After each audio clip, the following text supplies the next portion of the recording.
काय प्रश्न विचारतो यक्ष तिथे? माहितीये कोणाला? एक प्रसिद्ध प्रश्न यक्षाने विचारला. काय प्रश्न? या जगातील सर्वात मोठं आश्चर्य काय आहे? काय प्रश्न विचारला? या जगातील सर्वात मोठं आश्चर्य काय वाटतं? कोणी म्हणतील कुठल्या 7 पैकी कुठलं सांगावं? 7 आश्चर्य असं म्हणतात ना जन्म. 7 नाही, अनेक आश्चर्य आहेत. आपल्याला पाहता आली पाहिजेत आश्चर्य. जसं देवाची करणी आणि नारळ आश्चर्य आहे. समुद्र किनारे खाऱ्या पाण्याच्या ठिकाणी नारळाचं झाड उगवतं आणि वर कुठेतरी 20, 25, 30 फुटावरती नारळाचं फळ लागतं आणि त्यामध्ये गोड पाणी आहे. हे डिझाईन आहे भगवंताचं. हे आश्चर्य आहे. हे ऑटोमॅटिक नाही घडत. काही जणांना वाटतं हे स्फोटातनं घडलेलं आहे. बिग बँग, मोठा स्फोट झाला आणि त्यातनं नारळाचं झाड निर्माण झालं हळूहळू. प्रभुपाद नेहमी अशा अतार्किक वादाला फोडायचे. म्हणायचे तुम्ही स्फोट करून काही निर्माण करू शकता का? स्फोटातनं काही निर्माण झालेलं पाहिलंय का कधी? स्फोटातनं काय होतो? विनाश होतो.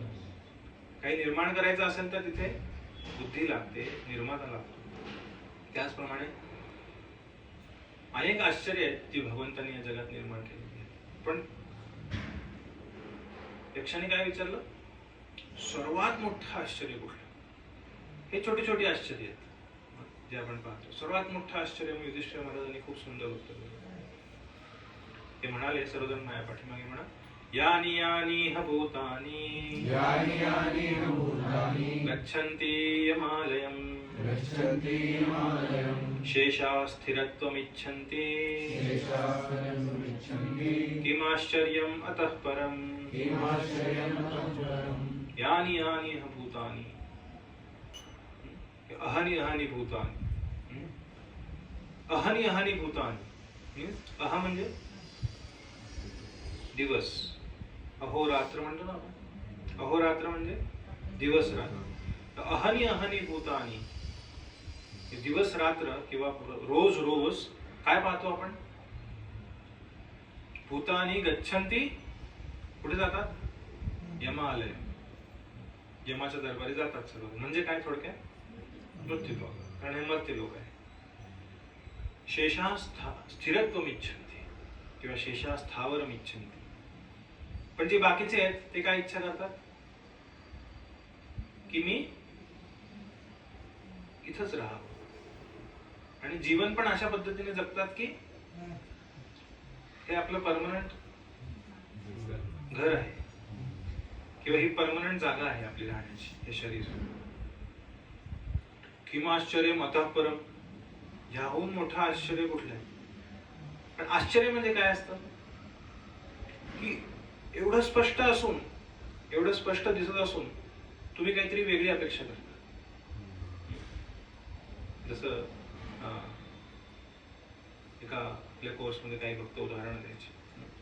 एका दुकानात समजा ऍडव्हर्टाईज लावली, एक पिझ्झा विकत घ्या आणि एका पिझ्झा सोबत 4 पिझ्झा आणि 10 आईस्क्रीम फ्री. काय?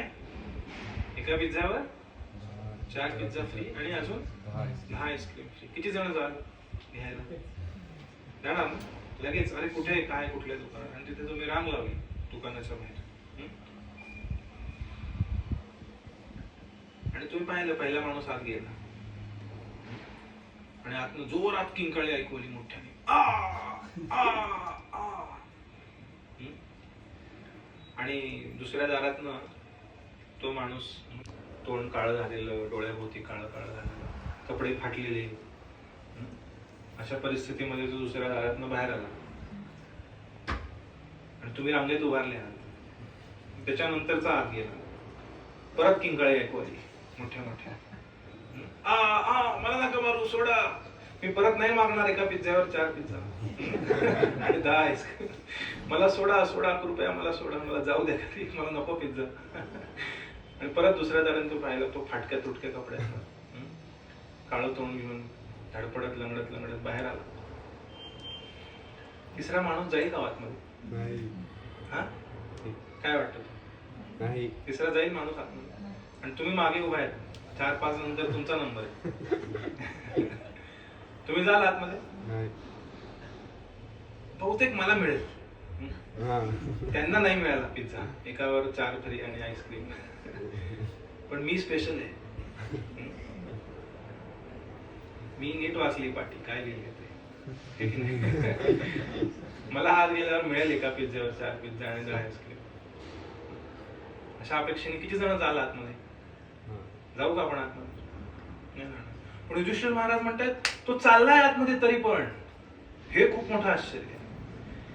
तो पाहतोय गेलेला मार खाऊन बाहेर येतोय, ना पिझ्झा ना आईस्क्रीम,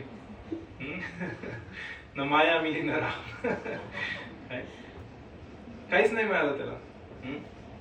तशी परिस्थिती या भौतिक जगतामध्ये प्रत्येक जीवांची आहे, असं युधिष्ठिर महाराज सांगतात. आणि हे सर्वात मोठं आश्चर्य आहे की प्रत्येक जण पाहतोय की हे घडतंय, आलेला प्रत्येक जण जातोय, तरी पण त्याला काय वाटतं? प्रत्येकाला काय वाटतं? मी स्पेशल आहे.